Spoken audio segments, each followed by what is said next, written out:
Bismillahirrahmanirrahim. Assalamualaikum warahmatullahi wabarakatuh. Alhamdulillah, alhamdulillah. Ini siri yang ketiga. Saya nak bacakan persoalan. Persoalan ini saya dapat daripada perbualan, percakapan, pertanyaan-pertanyaan secara spontan sama ada klien saya atau rakan-rakan saya, dan saya kongsikan pada pendengar semua. Tidak ini tidak bukan ialah kemungkinan masalah yang sama ini berlaku pada kawan-kawan kita. So mungkin dengan sharing tu dia boleh dapat sesuatu lah. Kadang-kadang pertolongan Allah Ta'ala ini datang daripada berbagai sumber kan? Dan saya hanya berkongsi saja. Soalan pertama ni, ada orang bertanya dalam perbualan mereka, macam mana nak urus anak yang tak dengar kata asyik main game di musim PKP ini, ataupun semua tak pergi sekolah kan? Saya tak ada baca iklan, ada di dalam sudah viral sekali di dalam media sosial berkaitan ada satu program ini 7 minit 4 minit anak dia berubah. Saya rasa bagus tu kalau tuan-tuan boleh rujuk pada perkara tersebut. Tapi basically saya selalu cakap, to win the war, win the heart. Kadang-kadang kita tidak perasan kita tidak dapat menangi anak-anak.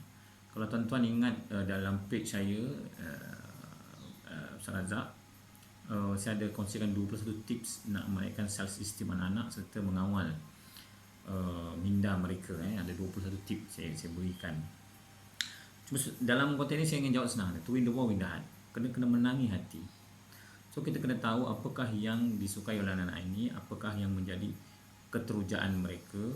Dengan keterujaan itu maka kita bertindak untuk menguasai pemikiran mereka. So kita kena memenangi hati dan memenangi perasaan mereka, emosi mereka. Sekarang emosi, game ni memang menarik tuan-tuan, menarik, semua ada kat situ, gambar dia, muzik dia, aksi dia, semua memang menarik perhatian pada anak-anak kita. Dan kanak-kanak nanti memang suka benda-benda yang dia tertarik dengan perkara-perkara ini. Jadi kita kena pastikan bahawa kita menguasai mereka. Pertama sekali yang kita boleh buat ialah kita kena rasa diri kita bukan orang lain sebagai rakan mereka. Kalau kita tahu tentang game tu, kita main kali game dengan dia lah, supaya dia ada respect kat kita. Kemudian boleh kita masukkan minda, masukkan. Cuma hari ni saya nak cerita benda yang paling pantas lah, paling cepat. Ialah kita boleh, yang penting jangan sampai kita kehilangan anak kita. Kita serumah tapi tidak sebumbung, semeja tetapi hati di lain-lain. Pertama sekali, ada satu ketika anak ni dia akan berada di dalam keadaan yang pasrah. Dia terima saja apa yang orang nak cakap, dan dia nak follow dan nak ikut. Pertama, pastikan setiap percakapan kita dengan anak kita ni bersifat persuasif, iaitu bersifat dorongan, galakan dan arahan. Jadi contohnya kita cakap, mulai hari ni dia, bukan kita. Katakan Along akan jadi apa-apa. Jangan Abah nak Along tak nak, tak dapat. So kita kena bercakap dengan minda dia supaya minda dia tidak boleh kata tidak, dan ada beri kepentingan pada dia. Macam game tu, dia suka, ada kepentingan pada dia. Jadi dalam satu hari ini, 2 masa anak ini dia akan berada dalam keadaan yang dia fokus dan diterima. Sama ialah ketika dia nak tidur, kedua ketika dia nak bangun tidur. Itu dalam gelombang otak dia, gelombang alfa lah, gelombang alfa. So pada masa ini kita kena memasukkan saranan persuasif supaya dia mendengar dan dia nak apa yang patut dia dapat dalam konteks kehidupan dia pada masa itu, pada masa hari ini. Mereka perlukan pelajaran, mereka pendidikan, mereka perlukan sokongan, dorongan, kasih sayang. Mereka tidak perlukan game lagi, tak perlukan movie dan sebagainya yang bukan-bukan. Jadi waktu itu ialah waktu malam lah tuan-tuan, ketika kita nak tidur mama-mama, ketika kita gembira dengan dia. Kemudian kita dapati anak kita tu sudah mula nak tidur, kita cakap dia tinggal sebelah kanan dia dengan jangan lebih daripada 10 patah perkataan, bersifat persuasif, iaitu arahan. Mulai hari ini, setiap kali, siapa nama dia yang paling baik, setiap kali Angah bermain game, yang ada di kepala Angah hanyalah homework, hanyalah subjek sejarah, hanyalah matematik. Jangan dia letak banyak-banyak matematik je, jangan letak matematik, sejarah, geografi. Dia tak boleh tangkap. Satu nilai menggantikan emosi dia. Satu dia emosi dia suka main game. Kita tak tahan main game dia. Setiap kali dia main game, tetapi bila dia main game, minda dia kita alihkan kepada keinginan daripada yang lain yang lebih positif, nilai seperti membaca, memasak, bergembira, solat dan sebagainya. Itu. Dan kedua ialah ketika dia nak bangun tidur lah. So kita kejut dia tidur. Jadi masa dia bangun, mata dia merah tu, cakap di tengah sebelah kanan dia, "Pada hari ni Along ulang. Susun tulis perkataan dia. Selama 48 jam kita ulang lagi. 48 jam ulang lagi, atau masukkan nilai yang baru." Prinsipnya nilai dan emosi dia. Semasa sebelum itu kita kena siap ingatkan dia supaya dia tahu, mahu dan tahu. Kita nasihat walaupun dia tak dengar. Pagi petang tu ingatkan supaya masuk dalam kepala dia, tapi dia tak jadi sistem nilai. Kita masukkan sistem nilai ketika dia berada dalam gelombang alfa. Gelombang alfa ni kita kerja mamai, kita nak tidur, kita masukkan. Jadi itu pendekatan hemoterapi lah ataupun NLP. Okey. Jadi saya ingat itu perkara yang boleh saya jawab untuk anak asyik main game supaya tidak ada berlaku rotan, pukul, bantai, marah, maki, hamun. Jangan sampai anak kita tidur dalam keadaan dia marah dan benci kita. Jadi kalau nak maki, hamun, nak marah pun mesti kita minta maaf sebelum dia tidur. Jangan sampai dia bawa dalam tidur, maka dia akan anti dan marah kita sampai bila-bila.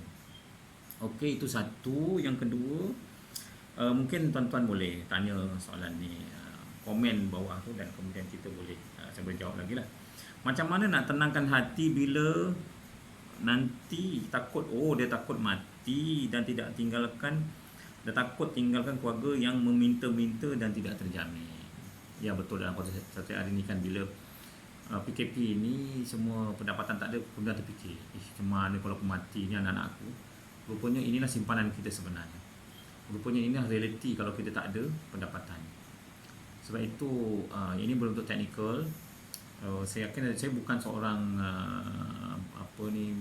perancang keuangan.